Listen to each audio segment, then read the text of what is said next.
आज जो चैप्टर हम रिवाइज़ करने वाले हैं वो है चैप्टर 2 सॉल्यूशन।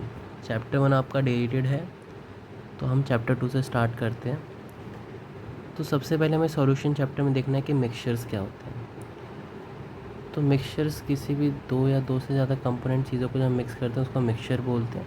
सिंपल सी बात है। दो तरीके के मिक्सचर्स होते हैं, एक है होमोजीनियस और एक है हेट्रोजीनियस। होमोजीनियस में होमो का मतलब होता है सेम, हेट्रोजीनियस में हेट्रो का मतलब होता है डिफरेंट। बट क्या सेम और क्या डिफरेंट? तो होमोजीनियस का मतलब होता है सेम कंपोजिशन और हेट्रोजीनियस का मतलब होता है डिफरेंट कंपोजिशन। अगली चीज़, होमोजीनियस मिक्सचर्स को आप फिज़िकल सेपरेशन टेक्निक जैसे कि फिल्ट्रेशन और सेडिमेंटेशन से अलग नहीं कर सकते हो, जबकि हेट्रोजीनियस को अलग कर सकते हो। एग्जांपल, सैंड एंड वाटर को आप आराम से फिल्ट्रेशन से सेपरेट कर सकते हो, जबकि शुगर और वाटर को आप फिल्ट्रेशन या सेडिमेंटेशन से सेपरेट नहीं कर सकते हो। ये क्विक रिवीजन होगा तो आपको वीडियो कई बार देखनी पड़ सकती है, तो थोड़ी सी स्पीड थोड़ी सी इसके अंदर ज़्यादा ही होगी। अगली चीज़ है सॉल्यूशन। सॉल्यूशन जो हमारा चैप्टर है वो क्या होता है? वो एक तरीके का होमोजीनियस मिक्सचर होता है जिसके अंदर दो कंपोनेंट भी हो सकते हैं या दो से ज़्यादा कंपोनेंट भी हो सकते हैं। हमें चैप्टर के अंदर सारे सॉल्यूशंस के बारे में नहीं देखना, हमें सिर्फ बाइनरी सॉल्यूशंस के बारे में पढ़ना है। तो बाइनरी सॉल्यूशंस वाले सॉल्यूशन होते हैं जिसमें सिर्फ दो कंपोनेंट्स होते हैं, जैसे कि एक सॉल्यूट और एक सॉल्वेंट। अब किसी भी सॉल्यूशन में एक सॉल्यूट और सॉल्वेंट होता है। सॉल्यूट क्या होता है? वो जो कम अमाउंट में होगा उसको हम सॉल्यूट बोलते हैं, वो कंपोनेंट जो लार्जर अमाउंट में होगा उसको हम सॉल्वेंट बोलते हैं। सॉल्यूट में change its state whereas solvent do not change its state. तो कौन सा रिलायबल पार्टनर है? तो obviously solvent is a more reliable partner. इसलिए जब भी हमें टाइप ऑफ सॉल्यूशन डिसाइड करना पड़ेगा, हम हमेशा सॉल्वेंट को देखते हैं ना कि सॉल्यूट, क्योंकि सॉल्वेंट चेंज नहीं हो रहा है तो type of solution decided by solvent only. यहाँ पर एक छोटा सा एग्जांपल है कि 10 gram sugar dissolve in 90 gram water. तो ऑब्वियस सी बात है आपका 10 ग्राम शुगर जो होगा सॉल्यूट हो गया, 90 ग्राम वाटर आपका सॉल्वेंट हो गया, कि ज़्यादा है वो, तो सॉल्यूशन कितना हो जाएगा आपका 100 ग्राम। एक सिंपल सा रिप्रेजेंटेशन था। अगली जो चीज़ हमें देखनी है that is type of solutions. तो जैसा कि आप देख सकते हो पिछला हमने पढ़ा था कि टाइप ऑफ सॉल्यूशन डिसाइड करेगा टाइप ऑफ सॉल्वेंट कि कौन सा सॉल्यूशन होगा। तो यहाँ पर अगर मेरा सॉल्वेंट सॉलिड है तो सॉल्यूशन का टाइप भी कैसा है? सॉलिड ही है। सबसे पहले सॉल्वेंट सॉलिड के अंदर मैंने सॉल्यूट सॉलिड मिक्स किया, फिर लिक्विड मिक्स किया और फिर गैस मिक्स करा। तो फर्स्ट जब मैंने दो सॉलिड्स को मिक्स करा तो मेरा जो आता है एग्जांपल वो है कलर्ड स्टोन्स या अलॉयज़। अलॉयज़ आप जानते हो दो मेटल का होमोजीनियस मिक्सचर है। Metals are mostly in solid state. तो दो सॉलिड्स को हम मिक्स करते हैं। कलर्ड स्टोन में डिफरेंट कलर्स जो सॉलिड होते हैं उनको हम मिक्स करते हैं। दूसरी चीज़, आप लिक्विड को सॉलिड में मिक्स कर रहे हो और जो आपका रिजल्टेंट आ रहा है वो भी कैसा आ रहा है? सॉलिड आ रहा है। तो इसके लिए हम यूज़ करते हैं अमालगम। अमालगम आपको याद रखना है, कोई भी मेटल का अलॉय आप बना रहे हो जिसमें एक चीज़ क्या रहे आपका मरकरी रहेगा, उसको हम बोलेंगे अमालगम। अमालगम एक डिफरेंट नाम क्यों दिया गया है? क्योंकि mercury is the only metal that is liquid in state. यहाँ पर मैंने देख लिया Hg विद Na। आपने Hg को Na के साथ मिक्स करते हैं तो Hg एक मेटल है जो कि लिक्विड है, इसीलिए उसको हम अमालगम बोलते हैं। अगली चीज़ है गैस इन सॉलिड की बात, और हमारा टाइप ऑफ सॉल्यूशन कैसा हो रहा हो वो भी सॉलिड रहा है। तो इसका एग्जांपल है H2PT। ये आप बहुत सारी ऑर्गेनिक रिएक्शन में यूज़ करते हो, जैसे कि हाइड्रोजनेशन। हाइड्रोजन को जब एडिशन कराते हैं तो ये जो हाइड्रोजन होता है कहाँ पे मिलता है आपको? प्लेटिनम के सरफेस से मिलता है। तो प्लेटिनम ज़्यादा है और हाइड्रोजन कम है, तो इसीलिए प्लेटिनम आपका सॉल्वेंट हो गया जो कि सॉलिड है, और सॉल्यूट आपका हाइड्रोजन हो गया। अगला जो सिनेरियो है वो है जब आप सॉल्वेंट को क्या बना देते हो? सॉल्वेंट को हम जब अपना लिक्विड बनाते हैं वो वाला सिनेरियो देखना है। तो इस केस में देखो आप, मैंने सॉल्वेंट को लिक्विड बना दिया और सॉल्यूट को एक बार सॉलिड, फिर लिक्विड और फिर गैस रखा। जब सॉल्वेंट मेरा सॉलिड होता है तो इसका एग्जांपल तो बिल्कुल सिंपल है, आपने शुगर को मिक्स कर दिया वाटर के अंदर। दूसरा, अगर आप दो लिक्विड को मिक्स कर रहे हो और रिजल्टेंट भी लिक्विड है, इसका एग्जांपल हो गया अल्कोहल और वाटर। ये आपको बिल्कुल अच्छे से याद है। थर्ड चीज़, अगर आप गैस को लिक्विड में घोल रहे हो और रिजल्टेंट लिक्विड है, ये भी बहुत एग्जाम्पल आसान है। CO2 in H2O, जो कि आप कोल्ड ड्रिंक के फॉर्म में पीते हो, जिसको हम कार्बोनेटेड ड्रिंक्स भी बोलते हैं। और दूसरी चीज़ क्या है, O2 इन H2O। जब आप ऑक्सीजन जो होती है ऑलरेडी घुली रहती है पानी के अंदर, तभी तो एक्वेटिक लाइफ सर्वाइव कर रही होती है वाटर के अंदर भी। अगली चीज़ है आपकी, जब आपका सॉल्वेंट क्या रहता है, गैस रहता है, और टाइप ऑफ सॉल्यूशन ऑब्वियसली इसको देख के डिसाइड होगा, तो वो भी गैस रहेगा तीनों स्टेट में। अब एक बार आपका सॉल्यूट सॉलिड है, फिर लिक्विड है और फिर गैस है।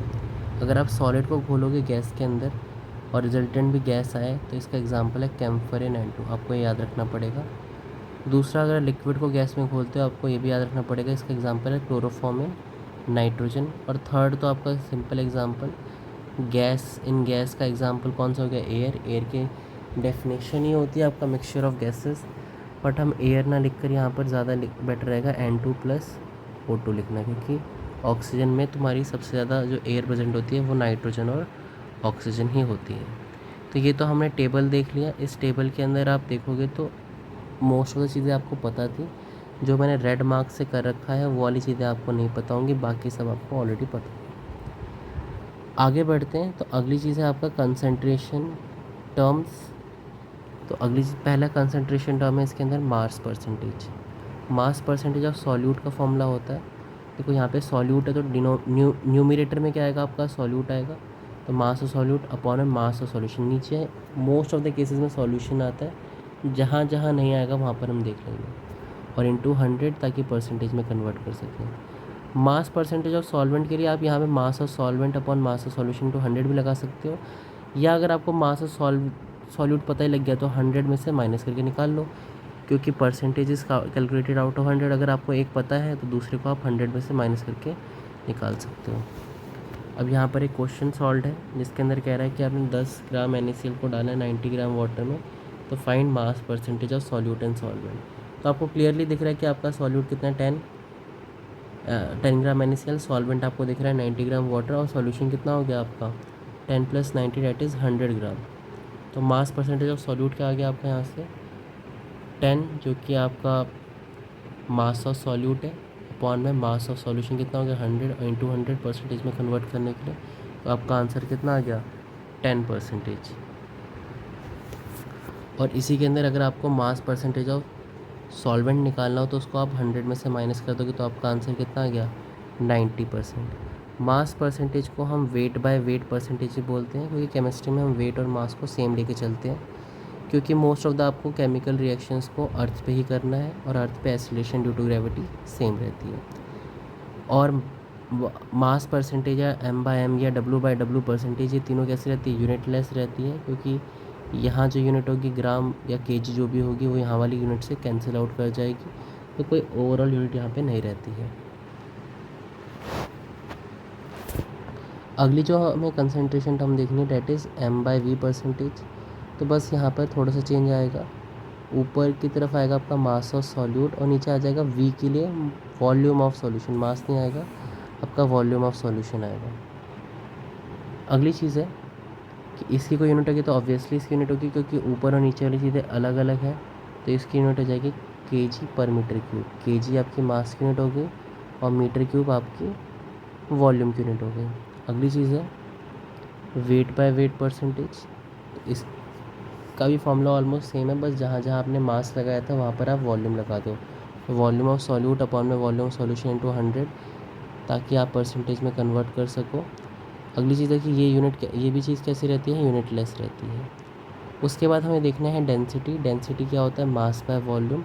डेंसिटी और ये जो हमने सेकंड पढ़ा, ये दोनों ऑलमोस्ट सेम ही होते हैं, दोनों में थोड़ा सा अंतर होता है कि आपकी जो डेंसिटी होती है उसके अंदर परसेंटेज के लिए 100 से मल्टीप्लाइड नहीं है, वरना बाकी वो उसके जैसा ही है उसकी।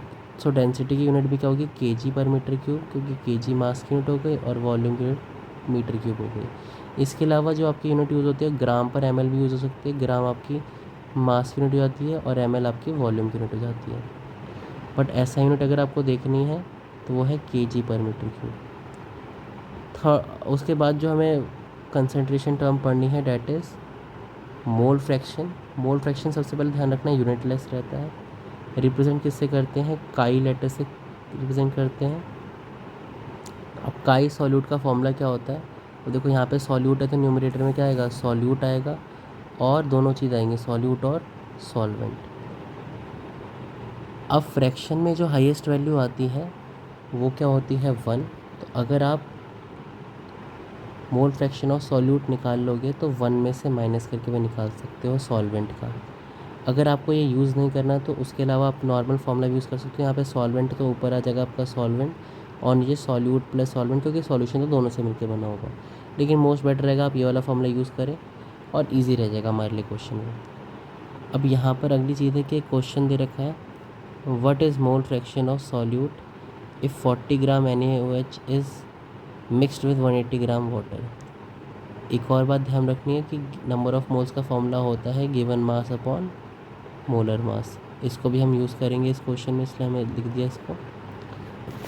तो देखो हमारे पास सॉल्यूट है 40 ग्राम, ये गिवन मास होगा। सॉल्वेंट है आपका 180 ग्राम, और सॉल्यूट आपका है NaOH। तो NaOH आपका सॉल्यूट हो गया, और ये आपका वाटर क्या हो गया, सॉल्वेंट हो गया।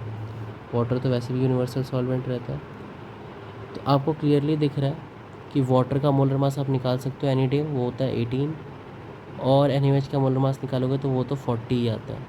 तो अगर मैं स्काई सॉल्यूट पूछूँ तो सॉल्यूट क्या है आपका, ऑब्वियस सी बात है NaOH है। तो उसकी वैल्यू अगर हमें निकालनी हो तो क्या फॉर्मूला बनेगा, N solute upon N solute plus solvent. तो यहाँ पे सॉल्यूट क्या है तुम्हारा NaOH, N कैसे निकालेंगे, गिवन मास है मोलर मास। गिवन मास कितना है आपका 40, गिवन मास हमेशा क्वेश्चन में दिया होता है। मोलर मास आपको फॉर्मूले से देख कर निकालना होता है। तो हमने लिखा गिवन मास हमारा 40 है, और मोलर मास भी हम निकाल चुके हैं, वो भी कितना था आपका 40 था। ये सेम चीज़ नीचे आएगी 40/40, और दूसरी चीज़ क्या आएगी, number of moles of solvent, वो भी क्या होगा गिवन मास, जो कि आपका 180 ग्राम है सॉल्वेंट के लिए, और उसका मोलर मास आप जानते हो वाटर का 18 है। तो ये आंसर आ गया आपका 1/11। इसको अगर आप सॉल्व करोगे तो 0.09 आंसर आएगा। अगर यहाँ से कोई पूछता है काई सॉल्वेंट बताओ, तो काई सॉल्वेंट हम कैसे पता लगाएंगे, इसको, इस पूरी वैल्यू को 1 में से माइनस कर देंगे। 1 में से अगर मैंने माइनस कर दिया तो मेरा आंसर आ गया ये वाला। अब चाहो तो ये दूसरा वाला फॉर्मूला भी यूज़ कर सकते हो, बट मेरा रिकमेंडेशन रहेगा 1 में से माइनस करने वाला यूज़ करें। अगली चीज़ है आपकी मोलैरिटी। मोलैरिटी की डेफिनेशन क्या होती है, number of moles of solute per unit volume of solution. इसकी यूनिट होगी, जो अभी आपको फॉर्मूले से पता लग जाएगा। इसका फॉर्मूला क्या होता है मोलैरिटी का, number of moles of solute divide by volume of solution. तो नंबर ऑफ़ मोल्स का आप तो यूनिट जानते हो मोल, और वॉल्यूम ऑफ सॉल्यूशन की यहाँ पर जो हमारे को यूनिट ले रहे हैं वो है लीटर। इसकी यूनिट क्या बन गई, मोल पर लीटर। अब फॉर्मूला क्या होता है आप देख चुके हो, लेकिन मोस्ट ऑफ द एक्सपेरिमेंट में आपको चीज़ें लीटर में तो नहीं दी जा सकती, तो काफ़ी बार चीज़ें कैसी रहती हैं, ml में रहती हैं। तो नंबर ऑफ़ मोल्स सॉल्यूटों को आप क्या लिख सकते हो, N सॉल्यूट भी लिख सकते हो, divide by divide by volume of solution. अगर वो मोस्ट ऑफ द केस में ml में होगा तो उसको आपको 1000 से मल्टीप्लाई करना होगा। अगली चीज़ है, अगर मैं फॉर्मूले को थोड़ा सा और बड़ा करूँ तो यहाँ पर अगर आप देखोगे number of moles of solute है, इसका भी एक फॉर्मूला होता है given mass by molar mass. तो मैं अगर वो मेंशन करूँ थोड़ा सा और एलोबरेटेड फॉर्मूला बन जाएगा, वो आ गया आपका given mass by molar mass. अगली चीज़ क्या आएगी, वॉल्यूम ऑफ सॉल्यूशन। याद रखना यहाँ पे वॉल्यूम ऑफ सॉल्यूशन होता है, क्योंकि डेफिनेशन क्या है, number of moles of solute per unit volume of solution. तो यहाँ पे सॉल्यूशन आएगा और इंटू 1000 से मल्टीप्लाई को करते हैं ताकि आप ml से उसको लीटर में कन्वर्ट कर दो। तो यूनिट हमेशा मोल पर लीटर ही रहेगी। अब यहाँ पर एक न्यूमेरिकल है जो कि मोलैरिटी का है। तो find the molarity of 250 ml solution. तो आपको वॉल्यूम ऑफ सॉल्यूशन पता लग गया 250 ml, मतलब डिनोमिनेटर में चीज़ पुट करने का पता लग गई। Is prepared by mixing 40 gram NaOH। हमारे पास गिवन मास ऑफ सॉल्यूट भी पता लग गया जो कि है 40 ग्राम। तो हमने फॉर्मूला पुट करा, फॉर्मूला क्या था, गिवन मास है मोलर मास। इसकी जगह हम नंबर ऑफ़ मोल्स और सॉल्यूट भी पुट कर सकते थे। Divide by volume of solution into 1000, क्योंकि हम देख चुके हैं हमारा केस में था वॉल्यूम ml में था। तो गिवन मास हमारा कितना था क्वेश्चन में, तो हमने देखा क्वेश्चन में देखा 40 ग्राम NaOH, तो मैंने उसको 40 पुट कर दिया। NaOH का अगर आप मोलर मास निकालोगे वो भी 40 ही आएगा, पिछले क्वेश्चन हमने देखा भी था। Na का 23 + 1 24 और 16 40। अब अगली चीज़ है कि आपका 40/40 आ गया into volume of solution. Volume of solution कितना क्या, 1/10। 250 इंटू 1000। अब 1000 कैसे कटेगा, ये 1 टाइम और ये इसको 4 टाइम्स काट देगा, और ये तो पूरा कट ही चुका, तो आपका आंसर क्या 4 मोल पर लीटर। ये यूनिट लिखना बहुत ज़रूरी है, इसकी यूनिट क्या है 4 मोल पर लीटर आई। अगली चीज़ है मोलैलिटी। मोलैलिटी क्या होता है, number of moles solute in 1 kg solvent. 1 kg solvent में जो आपका नंबर ऑफ मोल्स सॉल्यूट होता है उसको हम मोलैलिटी बोलते हैं। स्मॉल m से इसका रिप्रेजेंटेशन होता है, कैपिटल M से आपका मोलैरिटी था, स्मॉल m से आपका मोलैलिटी है। तो नंबर ऑफ मोल्स, अब इसका फॉर्मूला क्या हो गया, number of moles of solute upon में mass of solution in kg। तो यहाँ से यूनिट क्या आ गई, इसकी यूनिट हो गई मोल, इसकी यूनिट kg, तो ये हो गई मोल पर kg जो आपने यहाँ पे लिखी हुई है। अगली चीज़ है यहाँ पर, मैं अगर फॉर्मूले को और एक्सपेंड करना चाहूँ, क्योंकि मुझे मोस्ट ऑफ द चीज़ें kg में कभी नहीं दी होंगी, मुझे किस में दी होंगी, ग्राम, तो मुझे 1000 से मल्टीप्लाई भी करना पड़ता है। इसके बाद मैं नंबर ऑफ मोल्स का फॉर्मूला भी जानता हूँ, given mass of molar mass divide by 1 by mass of solvent, और अगर वो ग्राम में है तो 1000 से मल्टीप्लाई भी करना पड़ता था। अगली चीज़ है find the molality if 40 gram NaOH is added to water to make 100 gram solution. वो कह रहा है कि 40 ग्राम NaOH आप पानी में डाल दो ताकि आपका सॉल्यूशन 100 ग्राम हो जाए, तो आपको मोलैलिटी निकालनी है। तो यहाँ पर आपको गिवन मास ऑफ सॉल्यूट दिया हुआ है जो कि है 40, मोलर मास आप NaOH का पिछले क्वेश्चन में निकाल चुके हो, दैट इज़ ऑल्सो 40। सॉल्यूशन आपको दे रखा है 100 ग्राम, देख सकते हो 100 ग्राम सॉल्यूशन। और अगली चीज़ आपको सॉल्वेंट दे रखा है, सॉल्वेंट कैसे निकलेगा, आपका सॉल्यूशन माइनस सॉल्यूट, तो वो आ गया आपका 60।